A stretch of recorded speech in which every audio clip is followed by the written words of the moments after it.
Hey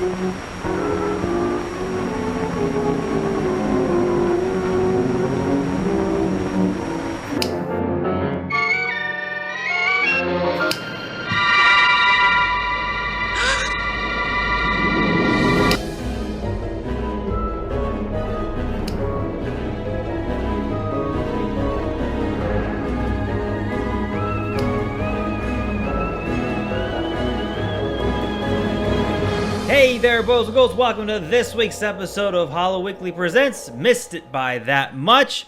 This week's topic is it's a hybrid, kind of. Yes. It is the best of the best, or the best of the worst and the worst of the best of famous directors, commercials, and music videos. Yes. So here's the thing. I originally conceived this as Missed It By That Much without needing the good or bad part. Mm-hmm.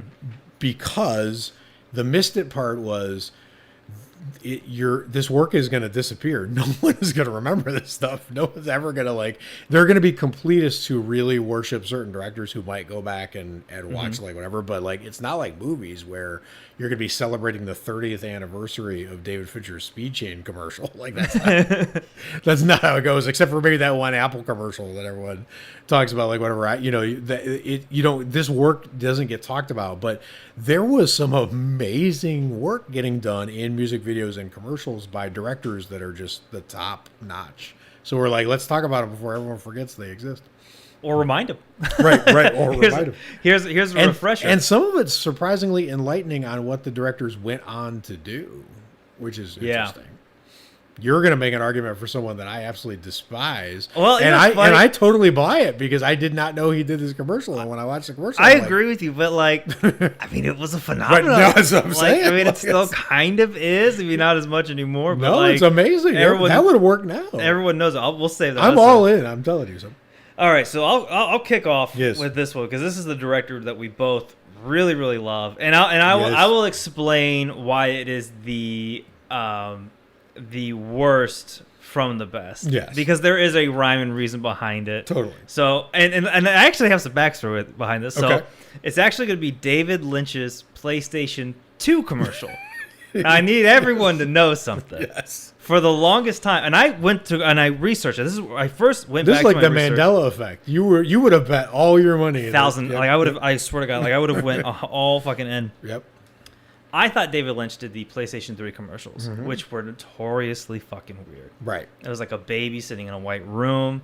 His head cranks. He starts blinking, making noises. I think there's a Rubik's Cube that solves itself at one point in time. Mm-hmm. It's very weird. And so I went to go Google it, and I couldn't find where it said David Lynch directed it. Okay. But then they were like, David Lynch's PlayStation 2 commercial. I was like, what the fuck? I was like, so I was wrong that he did, and maybe he did. A whole generation off. I still cannot confirm or deny with my Google foo whether or not he did it. Right. But those commercials almost make too much sense. Yes. So I wouldn't be shocked if it wasn't him, but if it is, I'm not gonna be as shocked either. I have never seen a PlayStation 4 commercial, so I'm watching it while you talk. Well, the PS4 hasn't came out. Wait, no, the PS4's out. PS5's coming out. I don't know what they did for PS4, but the weird baby one that was for the PlayStation 3. It looks totally normal. It just looks like a demonstration of what's going to happen. Oh yeah, that's the PS4 commercial. Yeah. Those are weird. Those make not weird. Those make more. Yeah, those make more sense. Right. They're not as artistic, right? because that's David Lynch talking about. Right. So I thought he always did these PlayStation 3 commercials, which were weird. And I remember sitting in history class in high school talking to my friends, what the fuck is this commercial? Yep. He didn't do those apparently. And my research led me to an actual David Lynch. But he must have influenced who did. I think he very much did. So it turns out he did PlayStation 2 commercials, and there was one in particular that was about a minute long, and there were some other ones that he was credited for. One was a dog sleeping, and then his feet start kicking, and then it goes, enter the third place, PlayStation 2, and that one was weird. I feel like anything that said third place was him. It had to be. It's so weird because the third place idea makes sense for David Lynch, but this is the second place, at least on brand. Call it the second place, make some sense out of the goddamn thing. But I'll say this: so the reason I say it's the worst from the best is because it's David Lynch, and this commercial works better as a Twin Peaks cock tease. That is what this Right. That is because it has the dude in the suit. Yep. He's giving the thumbs up. Yep. You go to a weird room with a bunch of people who aren't talking like an actual language. Right. And my reasoning for putting it in the worst category is because it annoyed you at the time. I didn't know it existed at the time. Oh, Because I thought the ones that existed were the ones apparently he didn't direct. Right. So what I did for this one is I put myself in the shoes of like, because I remember where I was. Mm-hmm. I even remember like the language I used when we first opened up our PlayStation 2. I grew up as a Nintendo kid. Right. Not Sega. I was always Nintendo. And then we made the jump to PlayStation and then Xbox. And I remember like playing the PS2. And so I was watching this commercial through the lens of young Nicholas. Mm-hmm. And I was just thinking, if I had seen this commercial as a kid, as a buyer of like, I'm going to buy the next generation of video game consoles, who has my money? Right. If I had watched this commercial over the Xbox, Like, nope, never getting that. never gonna get it because like I was like growing up playing Mario and all this other stuff, and then I'm gonna watch this commercial where a dude is like getting covered in smoke.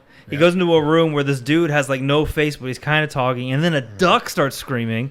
That you just described every David Lynch thing ever. Which is weird because I like that in the context of I'm watching a David Lynch thing, but in the consumerism world of I'm going to spend my hard-earned cash on something. So this raises a couple questions. I didn't think to do this in advance for this concept, but it would be interesting to know whether those commercials worked.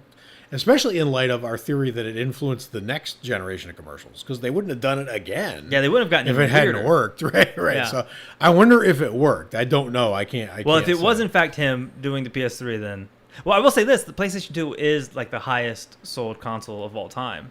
Whether or not he had any David influence Lynch, on you that. did it. But I think he did do an advertisement series for it, so Right, he is a little bit of that rocket Well, fuel. and you can personally be like, that wouldn't have worked on me, but maybe it would work in in a broader because that's a very, very niche move marketing wise, right? You're gonna like make something really, really strange, and either people are gonna absolutely love it or they're just gonna absolutely despise it. It's because you instantly either like or don't like David Lynch. He's not like I'll give him a chance a couple times kind of person. And there are commercials where like they don't show you the product. Like I think that famous Ridley Scott Apple commercial, like they don't show you the Apple product. I don't think. And like the cologne commercials, perfume commercials were all legendarily weird, right? So like, Yeah, there's always like coyotes running around in those commercials. right. And people whispering in Latin and exactly. So like it wasn't like he had he didn't corner the market on weird, but this was very weird. So I would be interested to know whether they worked, right? Like we don't know that.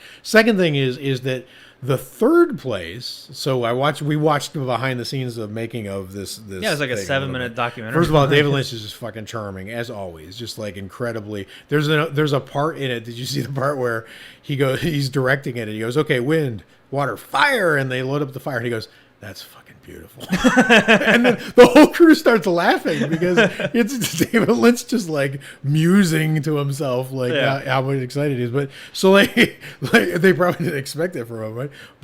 But in this thing they explain that the third place is this odd concept that David Lynch made up, apparently, where the world is one place and then the not world or paranormal or whatever is the other place, and the third place is in between it. So third place is like his purgatory, like if you think heaven and hell, like whatever. And he was like, third place is where he lives. Well, where he lives is weird, right? Which is no surprise. But what's weird about it is like watching it as a piece of entertainment itself. I like. But like that shit would not convince me. Right. I did see he had, because people used to. I remember like before YouTube was big, celebrities would do like commercials over in Japan and stuff like that because I guess they would pay a shit ton of money for it. There was like some Twin Peaks coffee commercials. Yeah. And but like they're playing the theme song and it's like Dale Cooper with like a Japanese guy, and like those commercials make more sense. Like I will buy David Lynch coffee again from Whole Foods. Well, I agree with you. I would only counter with. There was more energy in that back then. As a big David Lynch fan, I'm just being honest, right? So like this latest stuff that he's releasing, particularly the talking rabbit in him or whatever the hell that was that came out recently. Oh, the Jack Netflix or whatever. thing, Yeah, the Netflix, monkey. the monkey, right? The monkey. Like I would take what is happening in this commercial over the monkey short. I agree. Anytime. So like that's. But would you buy a PlayStation 2? I mean, I would have because I like weird stuff, but I don't know that I don't know what the context of. I mean, they obviously thought it was a good idea to go really weird back then, and I'm wondering if there was a weird batch of commercials just selling everything back then. Video game commercials were pretty bonkers around that era. Right, but he is on the bonker You know what's ends of funny bonkers. though? So. I just realized I fell into his trap too. Where like it's so weird that like he They won't aired your explain, time. and I'm talking, and it's still living. That son of a bitch. You know what? I'm gonna Instacart some of his coffee. Oh, good. Today. I was you're going to eBay a PlayStation 2.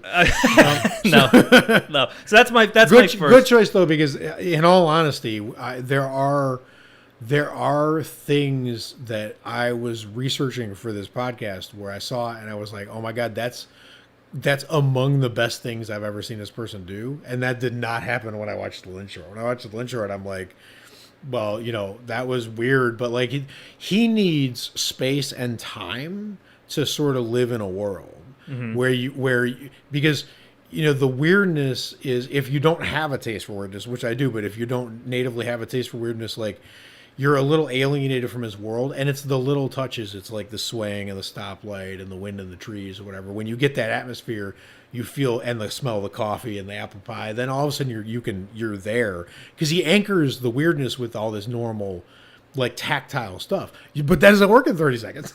Like he didn't.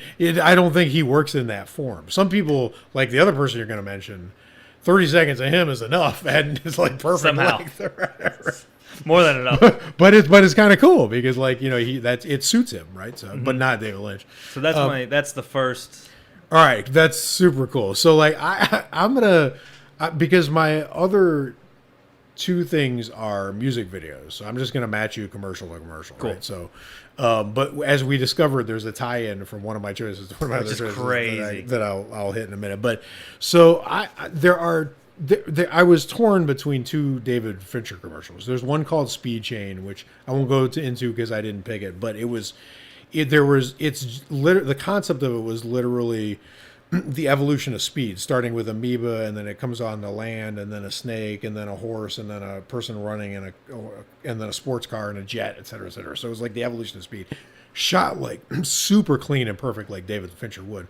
But there's amazing little touches in it that are just like, as always with him, it's the details, right? Right.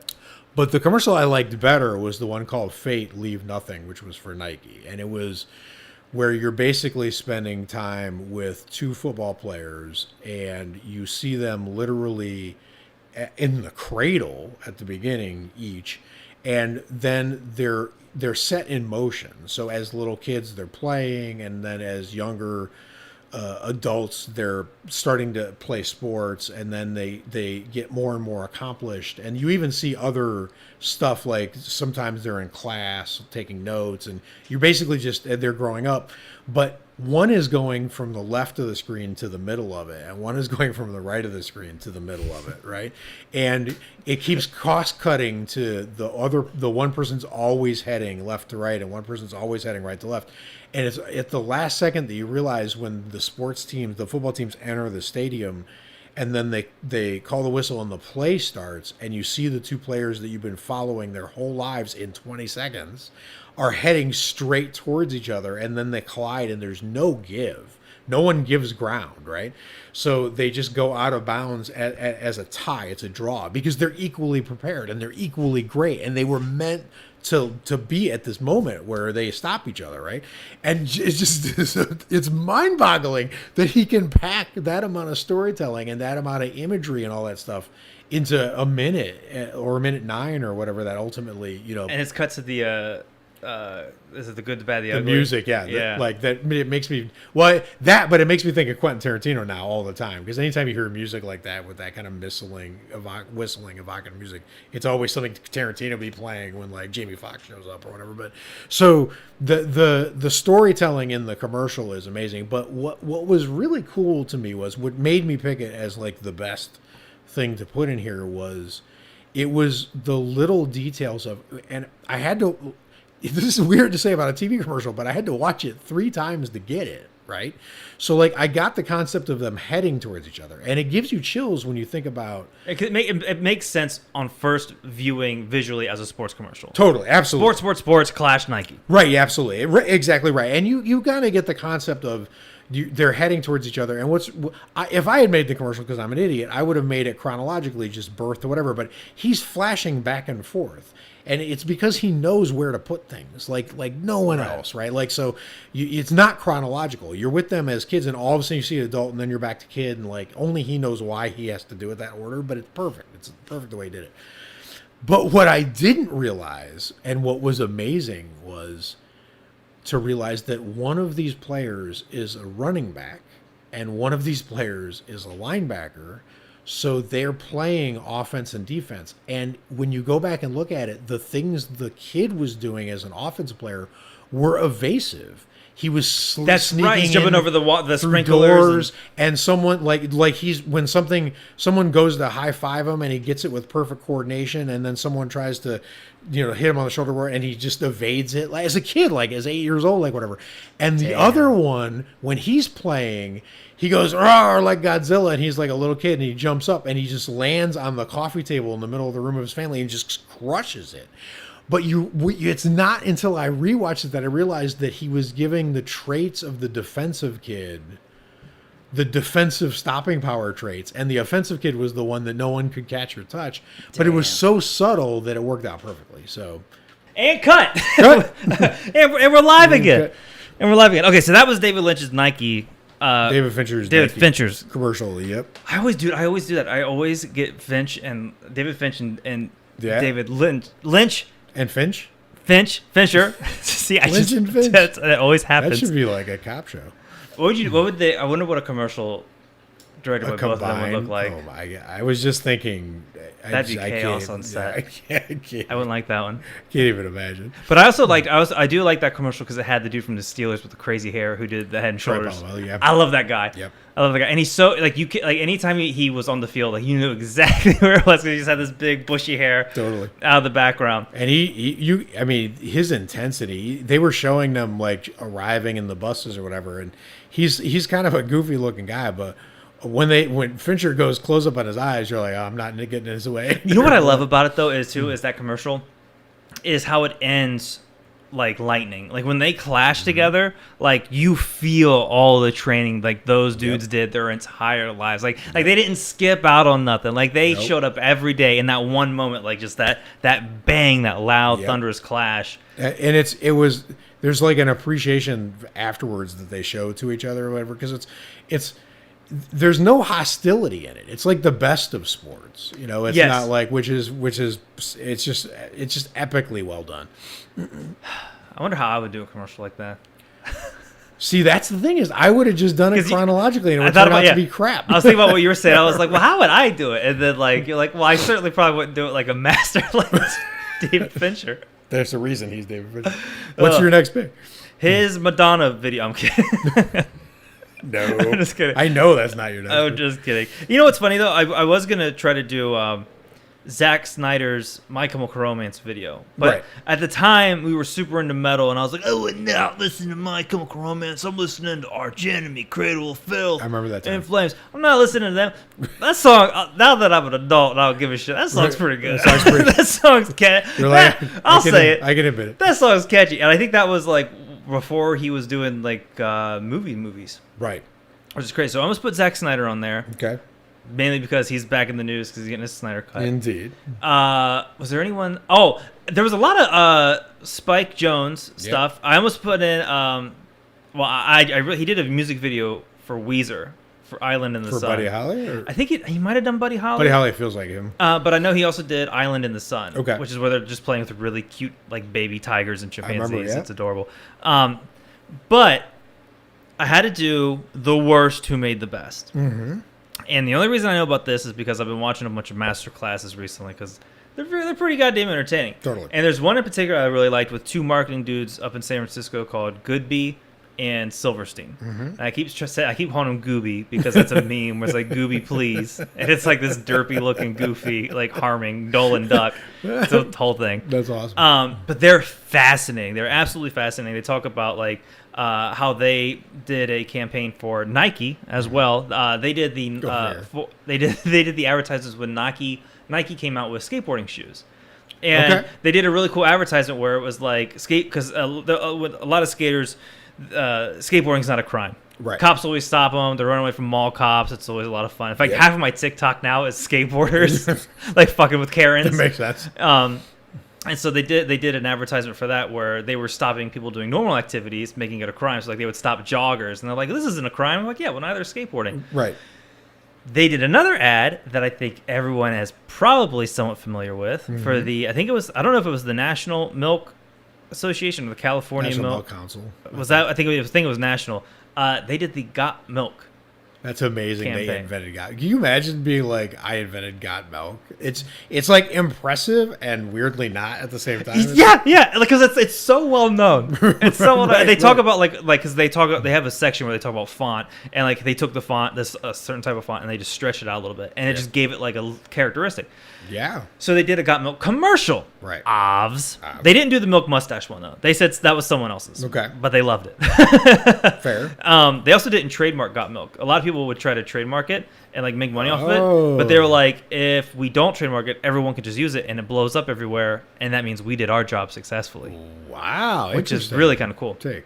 So they did a Got Milk commercial. Yes. Directed by a up-and-coming director. Yes. Who has probably got one of the kindest souls. Oh yeah, legendary. Legendarily nice guy. Yeah, totally. Not No an asshole in the controversy. slightest. That would be Michael Bay's Aaron Burr commercial, which is also a little bit more relevant today, I think, for our generation because of Hamilton. Like, if I had seen this commercial back in the day, I wouldn't really give a shit. Yeah, he got really lucky. He didn't use Jefferson or something. He used the one founding father to be relevant in 2020. It's pretty good. And well, the reason we know Aaron Burr is because of Hamilton. He shot Alexander Hamilton, and he was not that great of a dude. But the commercial itself it's the worst because it's Michael Bay. Yes. Even though I have a lot of respect, he has his own visual style, and like that, there is some. You're the least negative of this pairing. Yeah. There are some accolades to have when you have a visual style. Totally. But he's got no story. Well, and he also has only a couple visual style tricks that he's done over and over and over. Right. Very true. But this commercial is really good. Yeah. I hate Michael Bay, and this commercial is really good. Dude, okay, so the premise of the commercial is there's a guy eating like a peanut butter sandwich, something really, really, really dry, and he is an Aaron Burr fanatic. He even has like the bullet That's what makes it. Yeah. He has the bullet in like a capsule. He has the gun set. Yeah, they're like dueling. Stands pointing at each other. And then he's listening to the radio, and they go for... It's something like a prize amount of money. It's like for $1 million, who shot Alexander Hamilton? Right, and he's like a morning zoo kind of thing. And they're calling a random number. He calls the number. The radio picks up. And they go, "Who did it?" No, they call him. Oh, that's okay. Right. So he gets on the phone. That's how lucky he is. He gets the on the world's Aaron Burr fanatic gets a call where the trivia answer is Aaron Burr, and he picks up the phone and he goes, "I don't know." And the whole premise of it is his mouth is so dry, he's parched, he has nothing to wash down that sandwich with.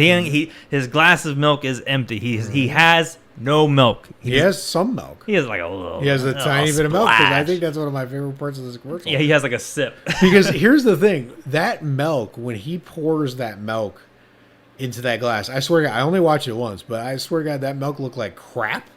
Like, it looked like it was sitting in water. It looked like, because it just, like, 3 drops come out into his sad little glass, like, whatever. And I was like, this motherfucker commercial is selling a product and making the product look like crap, and it's working. You know what? Okay. That's amazing. So the commercial is shot really well. The set design of this commercial is great because it's Aaron Burr, wall-to-wall Aaron Burr. So even just, like, a frame of it, like, you understand what they're trying to say. Yep. And the cool thing is they talk about how they came up with Got Milk. And they say... you only notice milk when you don't have any. Oh, that's so genius. Otherwise, it's just always in your fridge. So that's where Got Milk came from. Like, do you have milk? Right. And this commercial is just, it still holds up today. I saw it in the masterclass. I watched it again before I recorded, and like, it still holds up as a great commercial. It's short. It tells you a story, and it's not a greasy commercial. Like, we're like, I say greasy commercial because of advertising now. A lot of it's social advertising where it's like influencers, like, buy this pill and you'll shit 7 pounds out. It's artistic. It has a vision, and the fact that vision came from Michael Bay and it's perfectly executed is baffling. baffling? Well, no, it's not baffling. I think he should make 30-second pieces for the rest of his life. I think that's his perfect. I mean, if time they were frame, if they were of that quality, right, like I think I'd that's how champion much that. story he has in him. That's 30 true. seconds at a time. With If he did the commercial now, milk would blow up behind my him and do God, that big that would be- sweeping oh. camera movement. If he did the commercial now, we'd meet like Aaron Burr's great grandfather and get like backstory on his awfulness. It would be terrible. No, it was actually perfect. And I was telling you before the little, because here's the thing: everyone thinks visual when they think Michael Bay, right? But my favorite thing about that entire commercial is the sound. It's the sad sound of Aaron Burr after they they hang up on him. You did that. I can't. So at the end, when he can't get a syllable out of his Right. mouth, he goes, Aaron Burr. Because his mouth is just. Yeah, but it's wistful because they hang up. And he's like, yeah, it's perfect. It's just done perfectly. And the anguish the guy has on his face. yeah, you feel because- like you know this guy. Everyone has it. Every town has this guy. Everyone has. Yeah, of course he knows the answer. Right. He's that Right. dork. He's kind of annoying. Right. But he has the answer. Right, and this is the moment where all his knowledge accumulated about a useless subject. It would be like the Fincher commercial where they're about to collide and one trips and falls on his face. That's what that is. It's super well done. I think it's the crowning jewel of Michael Bay's career. I honestly, To be I don't honest- disagree with you, to be man. honest. I mean, like that. I know he's done some car commercials, and I'm sure those are equally, vapid and excellent. But Not as good as that one though. yeah, That is storytelling at its I don't know what finest. to tell you. I am going to throw to someone you've already mentioned, which is Spike Jonze. So I brought two videos. One's sort of an honorable mention. So I guess I should deal with that first, but I'm too excited about Weapon of Choice. So I'm going to talk about Weapon of Choice. So Spike Jonze, Weapon of Choice, is the Christopher Walken dance video that you didn't know you needed, that you really needed. Oh, I know. right? Yeah. It's Fatboy Slim. It's Christopher Walken. He's just sitting in a chair. The music starts, and he starts moving his shoulders a little bit. And then he gets up, and he starts dancing, and it's just glorious Christopher Walken, weird dancing magic. And then it gets surreal. Like, he lifts off into the air. He starts flying through the hotel. I'll get to it in a second. But so what absolutely is amazing to me about this music video is when I rewatched it, and I don't know if it's because we live in darker times. I don't know if it's because like COVID and all the riots and all the stuff is like whatever. But this commercial has such a dark. I mean, this video has such a dark undertone to it, and it's not that it's a dark message. It's a fun video and it's just a fun thing. But so what I watched the behind the scenes of Spike Jonze working with Christopher Walken. And I think this is pretty common knowledge now, even though it wasn't for a long time. But Christopher Walken started in Broadway. He's an accomplished tap dancer.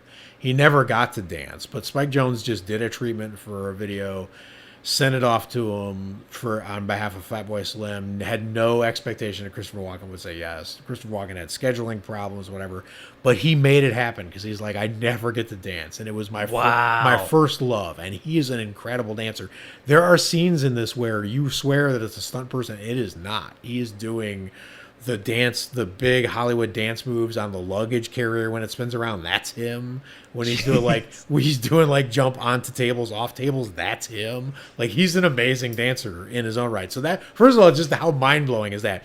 Second of all, the joy that he dances with is just unbelievable. It's like a kid discovering their absolute favorite flavor of all time. Just this look on his face. But here's the thing that's amazing about this to me though is Spike Jonze said he got the idea from this because his dad was like, I don't know, like a traveling salesman. I forget what he said he did, but he was traveling all the time, and he said he was always at a Ramada. He spent or Marriott. He was like, my dad spent his whole life in like Marriott and Ramada. So he goes, I was trying to think through what it was like to be him during that time before he retired, like when he was just always in like these big, elegant but kind of empty hotel rooms. So it's kind of like a friendly version of the Overlook from The Shining, but this dance thing is set in this cavernous, gorgeous, dark, empty, cold hotel, right? And it just focuses in on Christopher Walken sitting in a chair, and the music starts, and his head starts to move just slightly to the music, and his shoulders start to twitch a little, and then he just rises up out of the chair, and you just see this guy. It's like Spike Jonze thinking through his dad, being like, I'm going to daydream something amazing in this chair because if I have to sit in one more of these hotel rooms for one more minute, I'm going to go crazy, right? Right. And it's just this burst of joy. And he's just dancing and doing all these moves in these incredible, elegant, double mirrored hallways and these chandeliers and everything. But everything behind him is huge and he's so small. Everything behind him is massive and empty. And halfway through the commercial, I'm like, am I watching the dance version of 2001? Like everything behind him felt like the universe. I was like, I don't remember that from this video, but he was so like dwarfed by like, you're going to be at speaking at conventions for the rest of your life vibes behind him. And he was like, nope, I'm going to have fun. I'm a dance, Dad. I'm going to dance. I'm going to do it. And then there's this incredible moment to wrap it up where he starts flying through the air and bouncing off the walls or whatever, where you realize you're just in a full Hollywood Big Lebowski dance number, sequence like thing, which it feels like the Big Lebowski bowling thing for a minute, like when the way he's like, when it gets surreal, right? So like, but there's this moment where he's on the thing and he's about to like finish it, so he pushes off, and there's this painting of a sailboat behind him that should be dumb. It should be like the worst dumb $5 piece of artwork you see in a hotel room. Mm-hmm. But just by fact of blowing it up gargantuan and putting the most joyous Christopher Walken ever in front of it, it becomes beautiful somehow. It's like a beautiful painting, even though it should be garbage. And then he flies towards this vase with these red roses, and everything in this video is like the hotel's sad attempt to make you feel a little less sterile and artificial, like your life doesn't completely suck. It's like that Up in the Air movie with George Clooney. It's that like there's these travel binders on the table and Christopher Walken kicks them off, and then there's this sad vase of roses where if you put one little rose in this big dark room the size of a football field, it's like you're not even trying. Like, I'm gonna put a little color in here, like one rose every 1,000 yards of space, like whatever. But because he flies straight towards it, smiling, and sticks the landing right in front of it, that little splash of color becomes so hopeful. Like, it's amazing what's happening in this video, just like with 3 elements working. And then the most unexpected thing happens, and I remember it rattled me when I first saw the video, and I'm like, am I just overthinking it? Because I always do, and I must have been. But like, he just goes back to his chair, sits down, and looks like suicidally depressed, and it cuts out.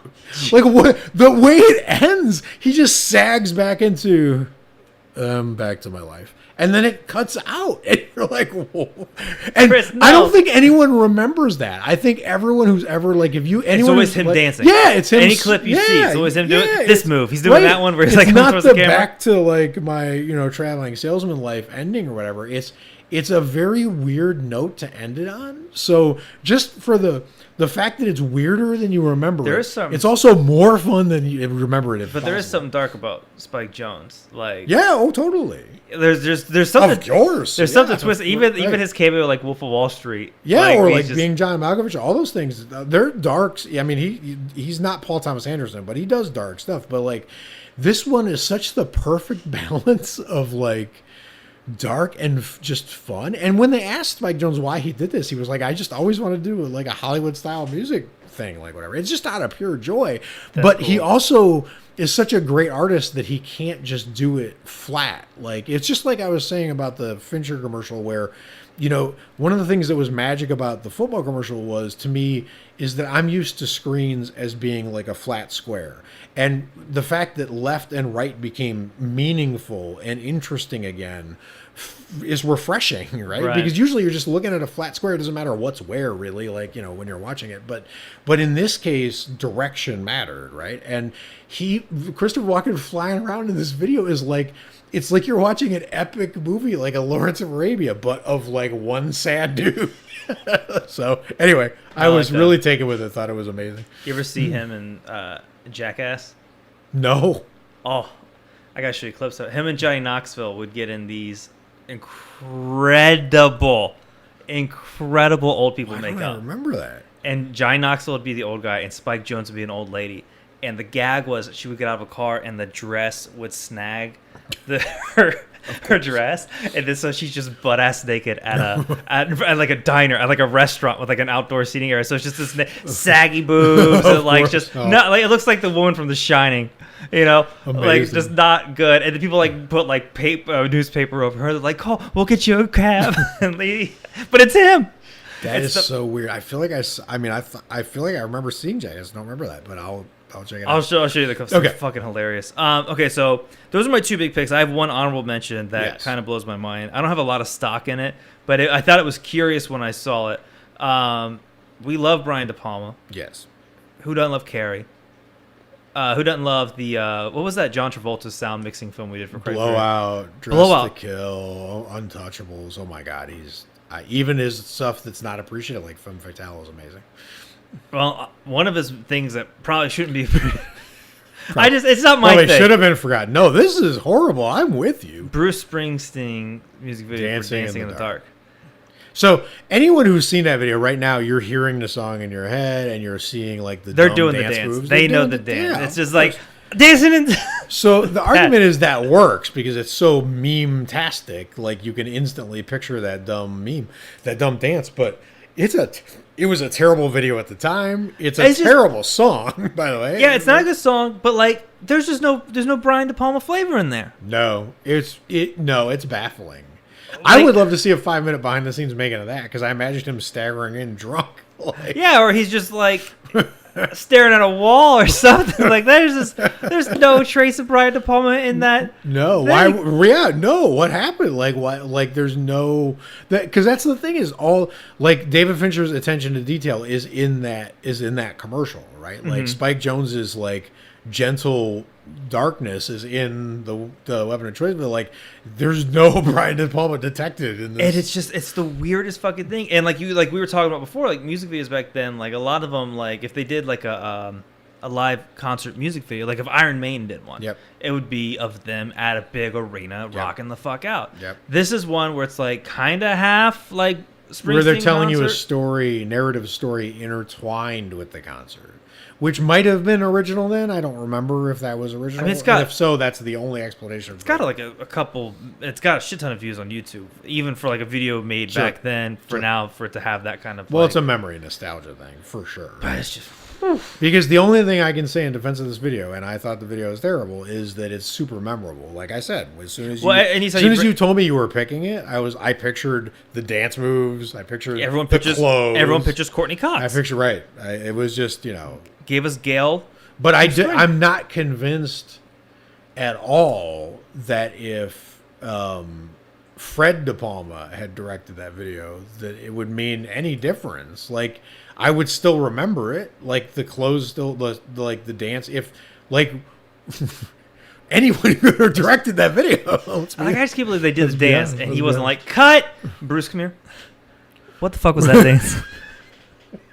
What was that? But I'm wondering if there's subtleties in there that makes it so memorable that only he knows he did. Because I think 100% of that is the fact that it's Bruce. I think that's what that is. It must be. Because I rewatched Bonfire of the Vanities recently, which is one of Hollywood's most famous disasters, directed by Brian De Palma. And, that movie is terrible, but there are scenes where the visuals are so amazing, and you're like, there he is, and then I was waiting for one of those. I forget what it's called, but it's the things like you put over the lens, like this is in focus, and then that's in focus. Like throw in one of those. Sure, I think it doesn't matter. Just throw it in there. Just stamp it a little. Nothing for you. So that would be my worst. Did you play Need for Speed Underground or something? Yeah, I used to love. Was that the one where I think that might be the one where they had Brooke Burke, who was a model in that game. Okay, so I've never played the game, but I am told that the Crystal Method song, that is the video that was my honorable mention, was in the game. I'm not told. I was told in 300 comments on YouTube. I know Crystal Method from the Resident Evil soundtrack. That was my introduction. Oh, okay.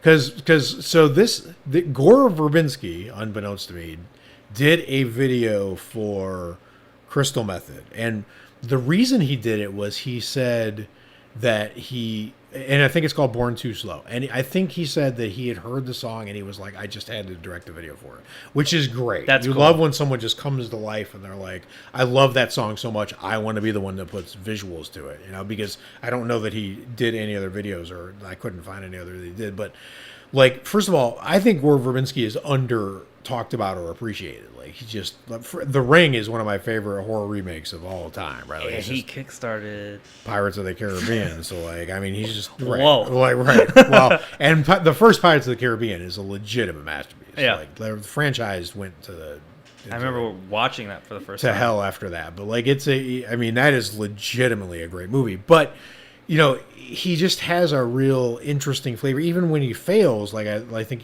in No Cure for Wellness, like the visuals are interesting, right? Mm-hmm. So when I discovered he did this video, I thought it was really cool. But he really, so you remember Muybridge, the guy who did The Running Horse, the first motion picture thing Yes. you can picture in your head, like The Running Man, and it's just squares of film and the horse is like, so like it's literally the very first motion picture. And I love when anyone can like play with that. I remember Andy Warhol did prints that were like that, like I love when anyone can like make that fresh. And that's what this video starts with, is like those little squares, but then he breaks out of the square and this digital guy gets out into the world and he's just on a mission. He's just going like, you don't know where he's going, but he's just definitely on a mission. And apparently, it turns out there were two of them, and they're headed at each other, like the Fate commercial from David Fincher. Right. One's headed from the left, and one's headed from the right, and they're headed for a confrontation. Although it's the world's most hilarious confrontation. It is very because brief.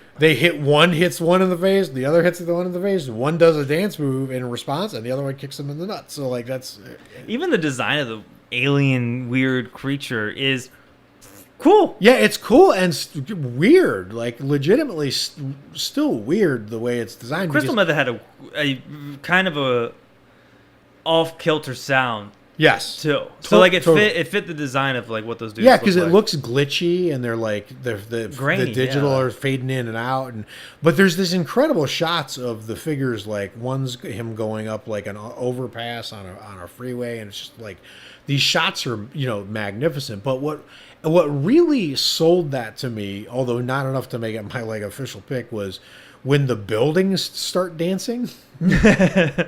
Like now you're in a truly weird place where the buildings are in rhythm to the music and the digital guys have broken out loose, and you don't know why they've done it. But just the fact that it was enigmatic enough to tell you a story but not tell you a story, although it was over, I felt like it was one of those Twilight Zone episodes I didn't quite get. Right. Like I don't know what the moral exactly is. I got my finger on it, but I can't exactly nail it down, and it had that feel, and it matches the song perfectly, and I just thought it was a really fun, really visual, like a lot of visual flair, but in with a weird twist, like in between a Fincher. Matter of fact, that's where I'll end it. Is just it feels like if David Fincher and David Lynch had a kid, it would have been Gore Verbinski.